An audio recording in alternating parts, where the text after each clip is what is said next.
처음엔 다들 똑같이 말합니다. 조금만 더 사볼걸.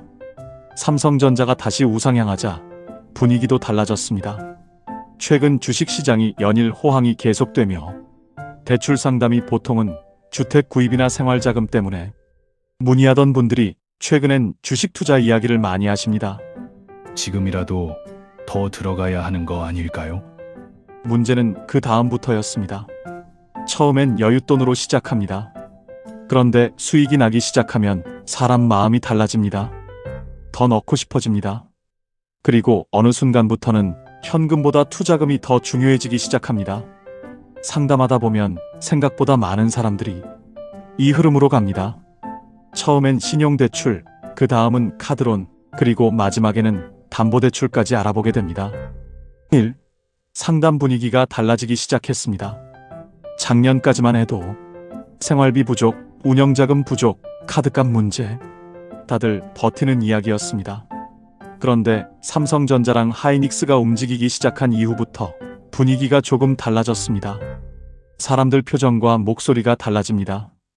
예전에는 어떻게 버텨야 할까요? 였다면 요즘은 지금 들어가도 늦은 건 아닐까요? 이 질문이 많아집니다. 이 상담도 비슷했습니다. 40대 후반 남성분, IT 관련 중견기업 부장님, 연봉 1억 원. 아내도 직장을 다니고 있었고 수도권의 아파트 한 채 보유 중이었습니다. 시세는 12억 수준, 기존 주담대는 4억 원 남아 있었습니다. 겉으로만 보면 상당히 안정적인 상황처럼 보였습니다. 실제로 생활도 크게 어려워 보이지 않았습니다. 그런데 상담 시작하고 얼마 안 지나서 이분이 조용히 이런 말을 했습니다. 솔직히 주식 더 사고 싶어서 대출이 필요합니다. 이 사람들은 상승장에서 이상해집니다. 사실 이 말은 생각보다 굉장히 현실적입니다.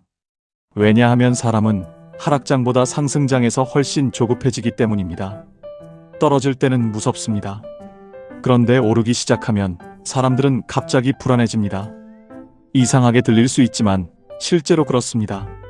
왜냐하면 그때부터는 나만 못 벌고 있는 것 같은 느낌이 생기기 때문입니다. 뉴스에서도 반도체 이야기, 유튜브에서도 삼성전자 이야기, 주변에서도 하이닉스 이야기, 심지어 오랜만에 연락 온 친구도 삼성전자 수익 이야기합니다. 처음엔 그냥 듣고 넘깁니다. 그런데 며칠 지나면 사람 마음이 흔들리기 시작합니다. 진짜 다시 올라가는 건가? 지금 안 들어가면 늦는 거 아닐까? 그때부터 사람들은 계좌를 자주 보기 시작합니다. 주식 앱을 하루에도 몇 번씩 열어봅니다. 점심시간에도 보고, 퇴근길에도 보고, 자기 전에도 봅니다. 그리고 주식 게시판이나 토스증권에서 수익 나는 사람들의 인증글을 보면 더 조급해집니다. 3. 처음엔 다들 여윳돈으로 시작합니다. 이분도 처음엔 여유자금으로 들어갔습니다. 2천만 원으로 삼성전자 조금 사고 하이닉스 조금 사고 분위기가 계속 좋았습니다. 계속 빨간색이었습니다. 수익이 조금씩 찍히기 시작합니다. 문제는 여기서부터입니다. 사람은 손실보다 수익에서 더 흔들립니다. 수익이 나기 시작하면 이런 생각이 가장 먼저 듭니다. 그때 더 넣었어야 했는데 조금만 더 샀으면 이 정도 확신이면 더 들어가도 되겠지? 그리고 이 순간부터 사람들은 점점 더 큰 돈을 생각하기 시작합니다. 원래 투자라는 건 돈이 남아서 하는 경우보다 놓치기 싫어서 커지는 경우가 많습니다. 이분도 비슷했습니다. 처음엔 2천만 원, 그 다음엔 4천만 원, 그리고 어느 순간부터는 예금까지 보기 시작했습니다. 4. 진짜 무서운 건 수익이 아닙니다. 많은 사람들이 주식은 손실이 무섭다고 생각합니다. 그런데 대출 상담하다 보면 진짜 무서운 건 수익일 때가 많습니다. 왜냐하면 수익이 나기 시작하면 사람은 갑자기 기준이 바뀌기 때문입니다. 원래는 생활비가 중요했습니다. 현금이 중요했습니다. 안정감이 중요했습니다. 그런데 어느 순간부터는 기회를 놓치는 것 자체가 스트레스가 되기 시작합니다. 이분도 비슷했습니다. 회사에서 일하면서도 계속 주식 차트를 봤다고 했습니다. 회의 중에도 퇴근하면서도 자기 전에도. 그러다 보니 점점 이상한 생각이 들기 시작합니다. 대출 금리보다 수익률이 더 높은 거 아닌가? 이 생각. 그리고 사실 상승장에서는 많은 사람들이 이 생각을 하게 됩니다. 눈앞에서 계속 올라가고 있기 때문입니다. 그때부터 돈의 성격이 바뀌기 시작합니다. 사람이 투자에 몰입하기 시작하면 돈의 의미가 달라집니다. 예전에는 생활비였습니다. 그런데 어느 순간부터는 투자금이 됩니다. 원래는 통장에 현금이 있어야 마음이 편했습니다. 그런데 나중에는 현금 들고 있는 게 손해처럼 느껴집니다. 이게 굉장히 위험한 순간입니다. 그때부터는 생활 안정자금까지 투자금으로 넣기 때문입니다. 이분도 결국 예금 일부를 빼기 시작했습니다. 그리고 부족해지자 신용대출까지 고민하기 시작했습니다. 상담 중에 이런 말을 했습니다. 지금 같은 장에서 현금 들고 있는 게 더 불안합니다. 그 말이 굉장히 현실적이었습니다.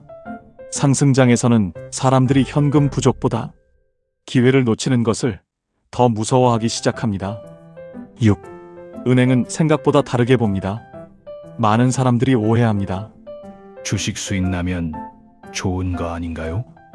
그런데 실제 은행은 그렇게 단순하게 보지 않습니다. 특히 최근에는 투자 목적 자금 흐름을 굉장히 민감하게 보는 경우가 많습니다. 주식시장은 언제든 분위기가 바뀔 수 있기 때문입니다. 실제로 이런 경우도 많습니다.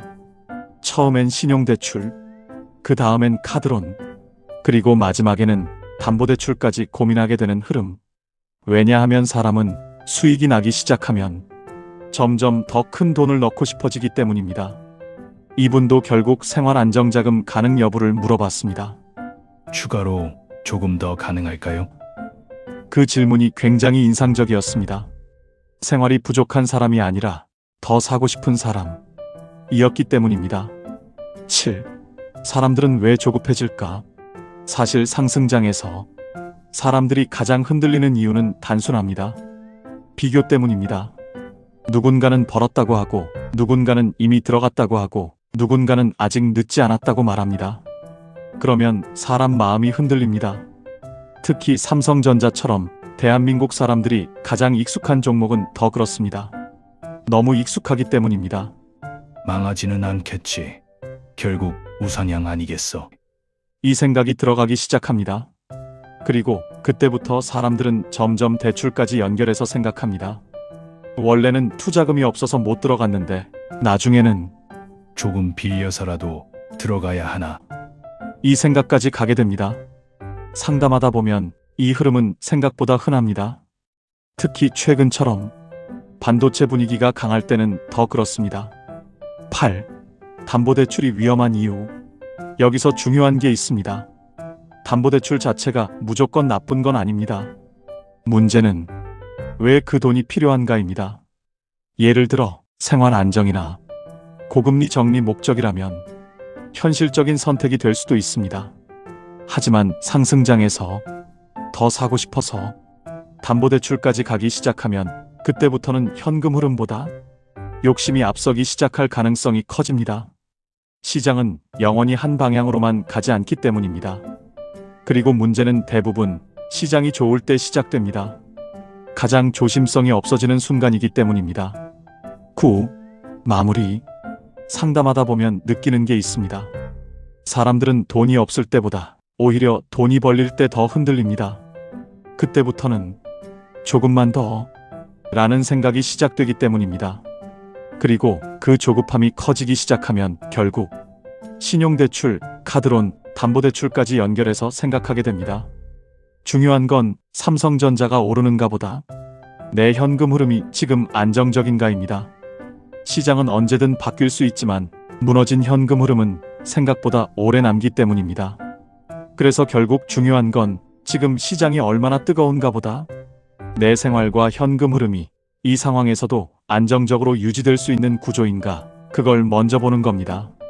지금 당장은 수익이 나고 있어도 그 투자 때문에 생활이 흔들리기 시작한다면 결국 압박은 뒤늦게 현실로 돌아올 수도 있습니다.